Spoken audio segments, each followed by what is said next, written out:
Have you ever gone through a season where your faith felt shaken, where doubts crept in, prayers seemed unanswered, and you felt surrounded by more darkness than light? Every believer encounters moments like these, times when the mind becomes a battlefield, when fear whispers louder than hope, and when the obstacles in front of us look far greater than the strength within us.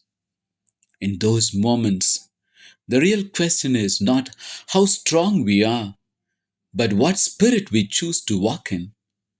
Bible says, we walk by faith, not by sight. In 2 Corinthians chapter 5:7.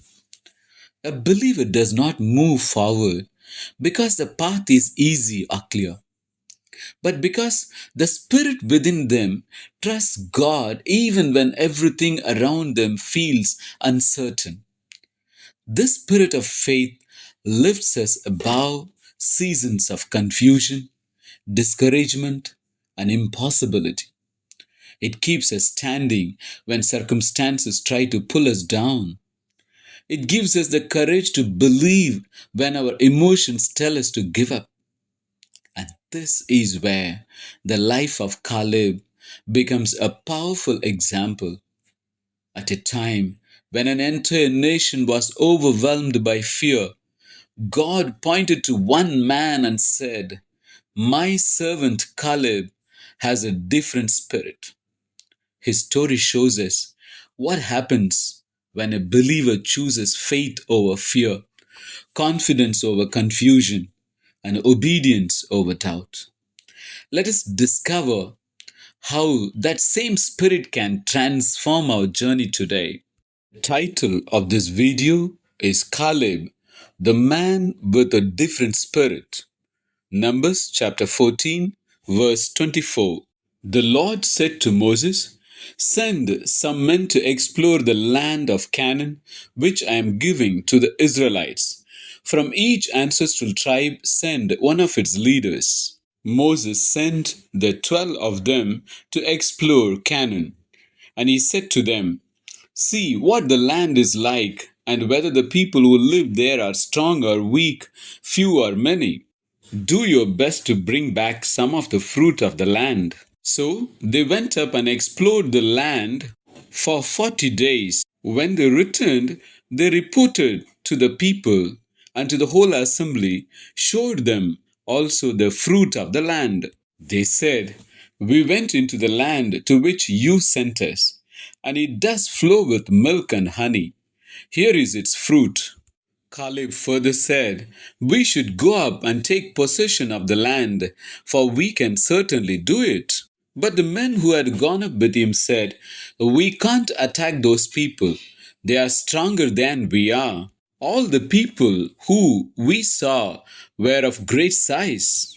We seemed like grasshoppers in our own eyes, and we looked the same to them." That night, all the Israelites grumbled against Moses and Aaron, and the whole assembly said to them, "If only we had died in Egypt or in this wilderness. Why is the Lord bringing us to this land only to let us fall by the sword?" Then Moses and Aaron fell face down in front of the whole assembly.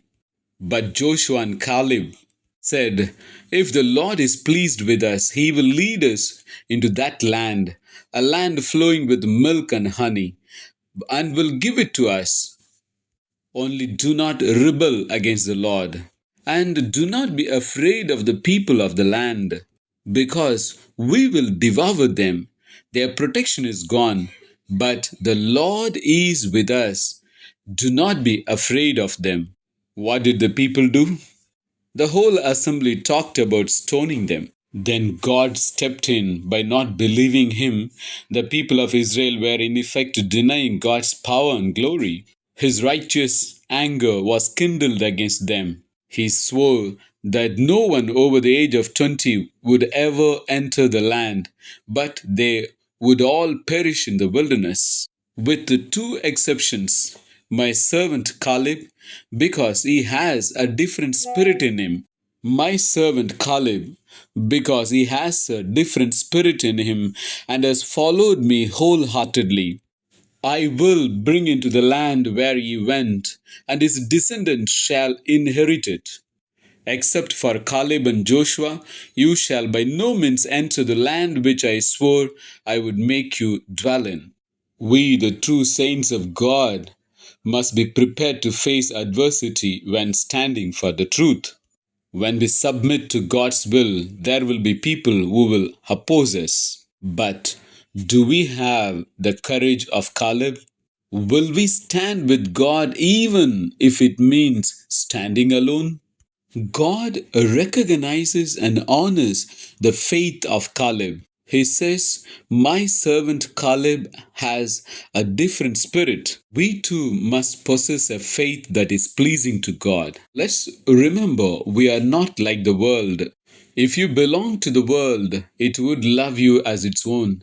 As it is, you do not belong to the world, but I have chosen you out of the world. That is why the world hates you.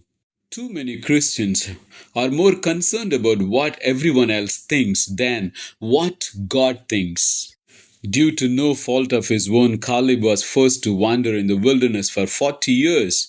He suffered because of the faithlessness of the children of Israel. The steadfastness of Caleb's commitment to God during those troubling years is a great indication of his character. In spite of all the problem, Caleb never blamed God. Instead, he continued to trust God, waited for the day when he would be allowed to cross over to the promised land. Caleb's life proves that there is no retirement or compromise in the Lord's work. At 85, he returned to the very border of the promised land with the same zeal he had as a young man.